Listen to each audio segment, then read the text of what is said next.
তিন জিনিসের দিকে তাকালে সওয়াব হয়।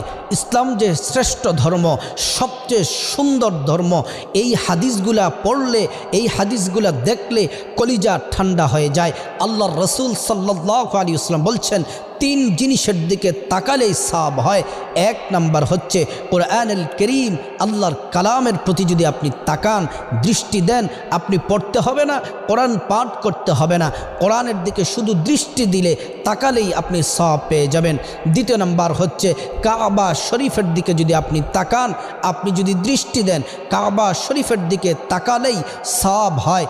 তিন নাম্বার হচ্ছে পিতামাতার দিকে নেক নজর দিলে, আপনি যদি আপনার মা বাবার প্রতি যদি আপনি নেক নজর দেন, আপনি যদি আপনার মা বাবার প্রতি যদি শুধু তাকান, আপনার আমলনামার মধ্যে একটি ওমরার সওয়াব পেয়ে যাবেন এবং একটি কবুল হজের সওয়াব আপনি পেয়ে যাবেন। আপনি যদি এই তিন জিনিসের দিকে তাকান, তাকালেই